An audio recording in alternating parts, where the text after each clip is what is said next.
Hello दोस्तों, नमस्कार। SM किसी चैनल में मैं आप सभी लोगों का दिल से बहुत बहुत स्वागत करता हूं। दोस्तों, आज के दिन बाजार की हालत तो हम सभी लोगों ने देख ली है। वैसे तो कई समय से यहाँ पे चल ही रहा था, बट जो फ्राइडे सैटरडे संडे कुछ अपडेट्स देखने को मिले, उस चीज़ के चलते माहौल थोड़ा सा और ख़राब भी हम लोग को होते हुए देखने को यहाँ पे मिल चुका है। डेफिनेटली दोस्तों, रिसेंटली हम सभी लोगों ने देख ही लिया है कि क्रूड की अगर हम लोग खास करके बात करें तो क्रूड एकदम ही आग पकड़ते हुए देखने को यहाँ पे मिल चुका है। इसके पीछे का पूरा श्रेय जो जाता है वो बाइडन को ही जाता है। उन्होंने रशिया के ऊपर जो सैंक्शंस यहाँ पे लगाए हैं, उसी का ये परिणाम है। इस चीज़ के चलते क्रूड हम लोग को भड़कते हुए देखने को यहाँ पे मिल रहा है। ठीक है, ये सारी चीज़ें तो हम लोग को ऑलरेडी यहाँ पे पता है, बट जैसे कि मैंने पहले वीडियो में भी आप लोगों को बताया कि कास्ट कैडिंग इम्पैक्ट, कि क्रूड से बाइडन ने फैसला लिया, इसीलिए क्रूड भड़क गया।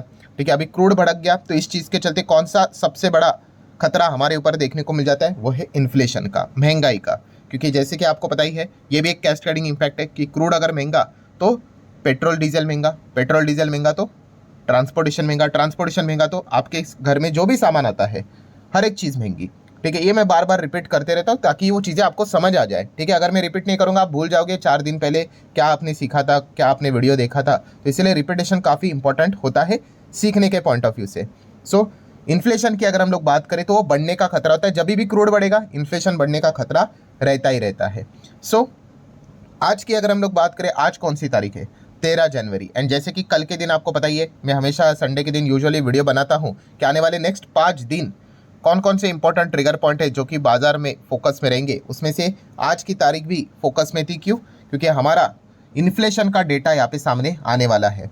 इन्फ्लेशन का डेटा सामने आ चुका है और अभी का इन्फ्लेशन का डेटा बहुत ज़्यादा इंपॉर्टेंट है एंड बहुत सारी चीज़ें हमें रिवील भी करेगा। मतलब देखिए, अक्टूबर का डेटा आया, ठीक है, वो एक मंथ का डेटा हो गया। नवंबर का डेटा भी देख लिया, जो दिसंबर में आता है वो भी हो गया। दिसंबर का डेटा कब आएगा? जनवरी। तो आज क्या है? 13 जनवरी, तो दिसंबर का डेटा है। बट ये डेटा सिर्फ दिसंबर का नहीं, बल्कि आपको पूरा अक्टूबर नवंबर दिसंबर का भी यहाँ पे पूरा का पूरा कैलकुलेशन दे देता है, जिसको हम लोग क्या बोलते हैं? Q3।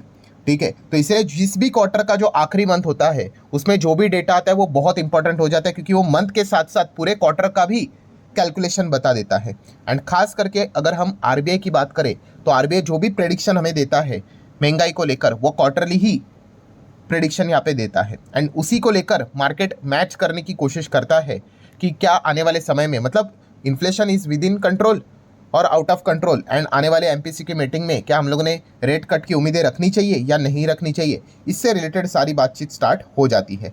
तो चलिए, जैसे कि मैंने कहा कि मार्केट क्लोज हो जाने के बाद ये डेटा आ जाता है, तो आज के दिन भी ये डेटा आ चुका है। अगर आप चेक कर सकते हो, 13 जनवरी का ये डेटा देखने को मिल रहा है। ठीक है, कितना अनुमान था? 5.30 का इन्फ्लेशन देखने को मिलना चाहिए परसेंट के फॉर्म में। एक्चुअल में कितना आया? 5.22%। अच्छा आया कि बुरा आया? तो दोस्तों, डेफिनेटली हम कह सकते हैं कि अच्छा डेटा आया। इन्फ्लेशन कम होना मतलब अच्छी बात होती है।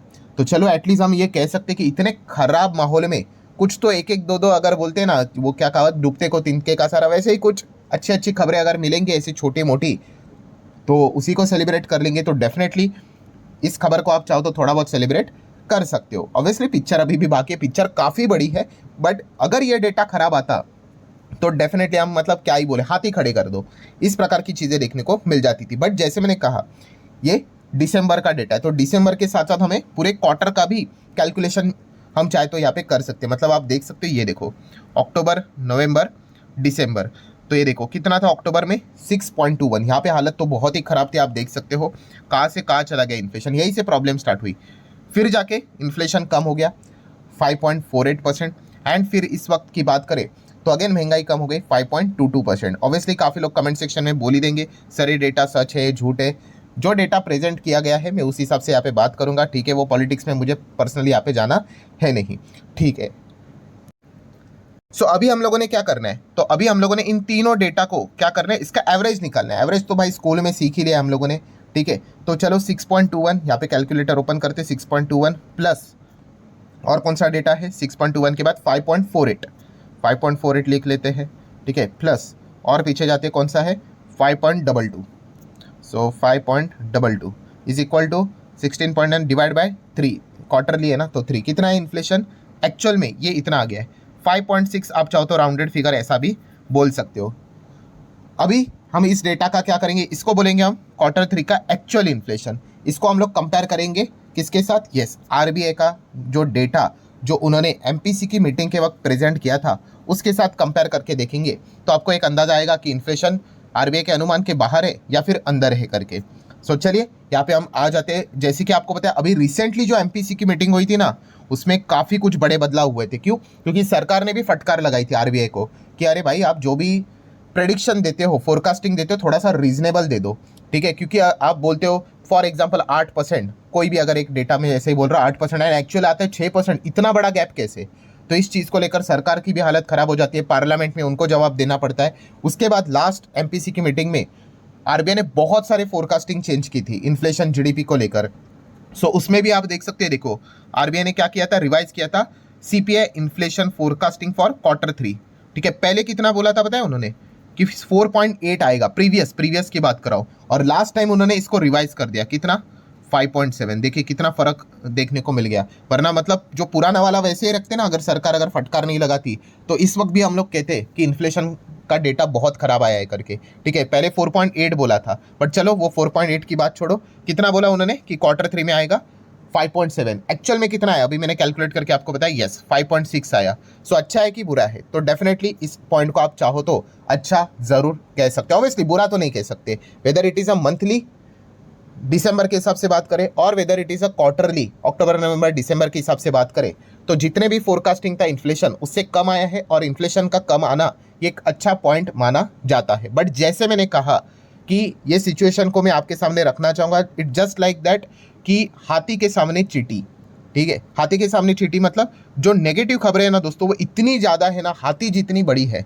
और चींटी की बात करें पॉजिटिव खबर की अगर मैं बात करूं दोस्तों, तो बस ये एक इतनी सी पॉजिटिव खबर आई है, ऑब्वियसली ये पूरा का पूरा खेल पलटेगा या नहीं पलटेगा इसके ऊपर डाउट है, इतना इजी तो यहाँ पे है नहीं, ठीक है? एंड हाथी की बात करें भाई उसकी साइज तो बढ़ती ही जा रही है, ठीक है? ये सबसे बड़ा प्रॉब्लम हो चुका है। बट चलो इस पॉइंट को हम लोग नज़रअंदाज नहीं कर सकते कि ऐसे खराब माहौल में ये इन्फ्लेशन का एटलीस्ट जो डेटा आया है वेदर इट इज़ अ दिसंबर और होल Q3 का, वो हम लोगों को अनुमान से कम आते हुए देखने को मिला है, जो कि डेफिनेटली अच्छा है। बोलते हैं ना उम्मीद के ऊपर दुनिया कायम है, तो इस चीज़ के चलते किस चीज़ की होप यहाँ पे मार्केट में थोड़ी बहुत आप ऐसा बोल सकते हैं 0.1% बढ़ते हुए देखने को मिल सकती है कि इसकी इंटरेस्ट रेट कट की। अभी इंटरेस्ट रेट कट की बात करें तो ये इंटरेस्ट रेट कट कब होता है? एमपीसी की मीटिंग में होता है। एंड एमपीसी की मीटिंग कब है? बहुत टाइम है, इनफैक्ट बजट के बाद, ठीक है? एंड उसमें भी इंपॉर्टेंट चीज़ क्या है दोस्तों कि होप थोड़ी सी और क्यों बढ़ रही है? बिकॉज शक्तिकांता दास जी अभी नहीं है। अभी आप बोलोगे शक्तिकांता दास जी नहीं है तो होप कैसे बढ़ गए?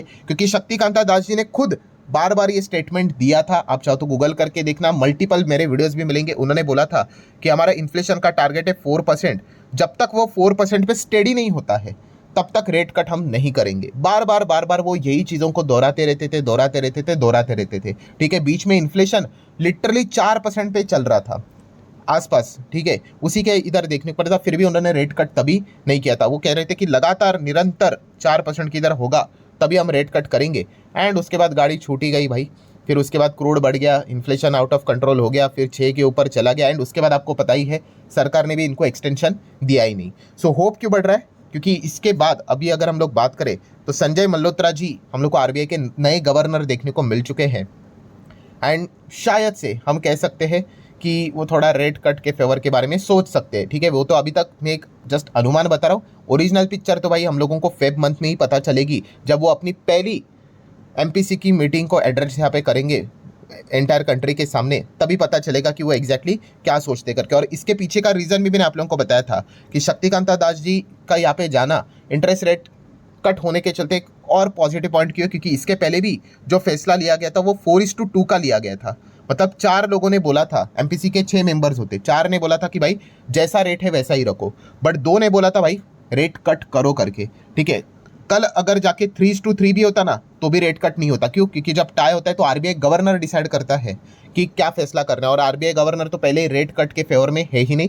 शक्तिकांता दास जी की बात करें तो इसलिए बोलते हैं ना कि जो मैंने अभी आप लोगों को क्या बोला कि उम्मीद क्यों बढ़ रही है, क्योंकि चलो इन्फ्लेशन का डेटा 6% मैक्सिमम टॉलरेंस लेवल के अंडर यहाँ पे आ चुका है। सिचुएशन भी थोड़ी सी खराब देखने को यहाँ पे मिल रही है। एंड शक्तिकांता दास जी भी हट चुके हैं यहाँ पे, तो इसलिए इन सभी चीज़ों को, समीकरण को अगर आप जोड़कर देख लो तो एक उम्मीद तो क्रिएट होती हुई देखने को यहाँ पे मिल रही है। होगा नहीं होगा वो तो हम लोग को एमपीसी की मीटिंग में पता चलेगा। कब है एमपीसी की मीटिंग? 5 फेब को स्टार्ट होगी और 7 फेब को आप यहाँ पे देख सकते हो संजय मल्होत्रा जी सुबह 10 बजे, सवा 10 बजे सभी चैनल के ऊपर आप लोगों को देखने को मिलेंगे कि वो बताएंगे कि क्या फैसला लिया है उन्होंने। ठीक है, सो आशा करता हूं दोस्तों वीडियो हेल्पफुल लगा होगा। अगेन जाते आते कंक्लूजन आपको क्या यहाँ पे बताना चाहूँगा कि इन्फ्लेशन का डेटा डेफिनेटली आप कह सकते हो कि अच्छा आया है, दिसंबर का भी अच्छा है एंड Q3 का भी अनुमान के हिसाब से विद इन कंट्रोल में ही देखने को यहाँ पे मिल चुका है। एंड अगर ये अच्छा नहीं आता तो भाई बियर वाले तो यहाँ पे हैमर लेकर ही बैठे हुए हैं कि डेटा खराब आ जाओ, हम तो मार्केट को तोड़ने के लिए रेडी है। तो चलो एटलीस्ट ये वाला पॉइंट तो बियर वालों को मौका नहीं दे रहा है। अभी इस चीज़ का इम्पैक्ट मार्केट के ऊपर कल कैसे पड़ेगा, बाजार में कैसे एक्शन देखने को मिलेगा, वो एक देखना इंटरेस्टिंग फैक्टर जरूर रहेगा। सो आशा करता हूँ वीडियो इंटरेस्टिंग लगा होगा, इन्फॉर्मेटिव लगा होगा। चाहो तो लाइक एंड शेयर कर सकते हो। मिलते हैं नेक्स्ट वीडियो में, तब तक के लिए बाय बाय।